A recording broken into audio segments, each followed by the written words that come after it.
Idukki Chokramudi കയ്യേറ്റത്തിൽ vigilance അന്വേഷണം ആവശ്യപ്പെട്ട് കോൺഗ്രസിൽ ചേർന്ന CPI മുൻ നേതാവ് വിനൂസ് കറിയ. കയ്യേറ്റക്കാർക്കെതിരെ യാതൊരു നിയമ നടപടിയും ഉണ്ടായിട്ടില്ല എന്നാണ് ആഭ്യന്തരമന്ത്രി രമേശ് ചെന്നിത്തലയ്ക്ക് നൽകിയ പരാതിയിൽ പറയുന്നത്. മുൻ റവന്യൂ മന്ത്രി കെ രാജനെതിരെയും രാഷ്ട്രീയ ഉദ്യോഗസ്ഥ ലോബിക്കെതിരെയും അന്വേഷണം നടത്തി നിയമ നടപടി സ്വീകരിക്കണം എന്നതാണ് ആവശ്യം. 14.69 ഏക്കർ ഭൂമിയുടെ പട്ടയം റദ്ദ് ചെയ്യുന്ന നടപടിയാണെന്ന് റവന്യൂ വകുപ്പ് അതിനെ സംബന്ധിച്ച് അന്വേഷണം സ്വീകരിച്ചത്. വ്യാജരേഖ ചമച്ചാണ് അവിടെ കയ്യേറ്റം നടത്തിയതെന്ന് ബോധ്യപ്പെട്ടതിൻ്റെ അടിസ്ഥാനത്തിലാണ് അവരെ സസ്പെൻഡ് ചെയ്തത്. എന്നാൽ അവർ 6 മാസം കഴിഞ്ഞപ്പോൾ തിരിച്ച് ജോലിയിൽ പ്രവേശിച്ച് തുടർ നടപടികളൊന്നും ഉണ്ടാകുന്നില്ല. മുൻ റവന്യൂ വകുപ്പ് മന്ത്രിയുടെ ഓഫീസിൻ്റെ ഇടപെടലിൻ്റെ ഭാഗമായി റവന്യൂ മന്ത്രി കൂടി അറിഞ്ഞുകൊണ്ട് നടത്തിയ ഇടപാട് എന്ന നിലയിൽ ഈ ഗവൺമെൻറ് ഇവരെ വഴിവിട്ട് സഹായിച്ചിട്ടുണ്ട് എന്ന് ബോധ്യപ്പെട്ടതിൻ്റെ അടിസ്ഥാനത്തിൽ ആ കേസുകൾ ഇപ്പോൾ അട്ടിമറിക്കാനുള്ള ശ്രമമാണ് നടന്നതെന്ന് മനസ്സിലാക്കിയതിൻ്റെ അടിസ്ഥാനത്തിൽ വിജിലൻസ് അന്വേഷണം നടത്തണം എന്നാവശ്യപ്പെട്ടുകൊണ്ട് പരാതി കൊടുത്തു. ആ പരാതിയെ സംബന്ധിച്ച് വിശദമായ അന്വേഷണം നടത്താമെന്ന് ആഭ്യന്തര വിജിലൻസ് വകുപ്പ് മന്ത്രി ഉറപ്പ് തന്നിട്ടുണ്ട്.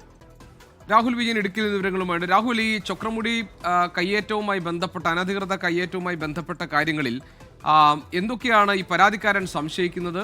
ഇതിലെ ഉദ്യോഗസ്ഥ മന്ത്രിതല ഗൂഢാലോചന നടന്നിട്ടുണ്ട് എന്നതാണോ അദ്ദേഹത്തിന്റെ ആരോപണം? ഇതിൽ നടപടിയെടുക്കാമെന്ന് ഉറപ്പ് ലഭിച്ചു എന്നാണല്ലോ പറയുന്നത്. എന്താണ് വിശദാംശം? 2024 അതീവ പാരിസ്ഥിതിക ദുർബല മേഖലയായ ചൊക്രമുടിയിൽ കയ്യേറ്റമുണ്ട് എന്നുള്ള വിവരങ്ങൾ പുറത്തേക്ക് വരുന്നത്. പിന്നീട് പലതരത്തിലുള്ള അന്വേഷണങ്ങൾ, പരാതികൾ ഒക്കെ ഉയർന്ന ഘട്ടത്തിൽ 15ഓളം ഏക്കർ സ്ഥലം സർക്കാർ ഏറ്റെടുക്കുകയും ചെയ്തിരുന്നു. വ്യാജരേഖ ചമച്ച് പട്ടയങ്ങൾ ഉണ്ടാക്കിയാണ് ഈ കയ്യേറ്റം നടത്തിയിരുന്നത് എന്നുള്ളതാണ് കണ്ടെത്തുകയും ചെയ്തിരുന്നത്.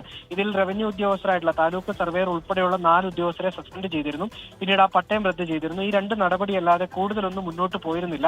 മാത്രമല്ല, ഈ കയ്യേറ്റ ഭൂമിയിൽ നിന്ന് മുറിച്ച മരങ്ങൾ വിൽപ്പന നടത്തിയിരുന്നു. ആ വിൽപ്പന നടത്തിയ ഈ കയ്യേറ്റക്കാരനായിട്ടുള്ള മൈജോ ജോസഫ് ഉൾപ്പെടെയുള്ള ആളുകൾക്കെതിരെ യാതൊരു തരത്തിലുള്ള അന്വേഷണവും ഉണ്ടായില്ല.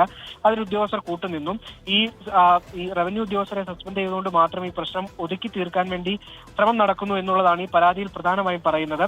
റവന്യൂ മന്ത്രിയുടെ ഓഫീസിന് ഉൾപ്പെടെ ഇതിൽ പങ്കുണ്ട് എന്നുള്ളതാണ് പറയുന്നത്.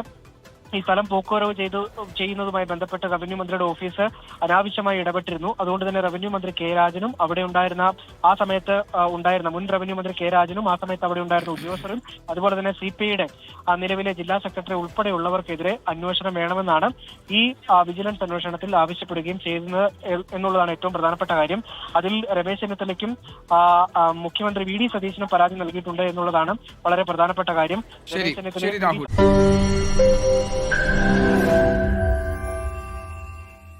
ലോകത്തെവിടെയായാലും ഏത് സമയത്തും 24 വാർത്തകളും ഓഗ്മെന്റഡ് റിയാലിറ്റി പാക്കേജുകളും എക്സ്പ്ലെയിനറുകളും വിശദമായി കാണാൻ ഞങ്ങളുടെ YouTube ചാനൽ നിങ്ങൾക്ക് സബ്സ്ക്രൈബ് ചെയ്യാം.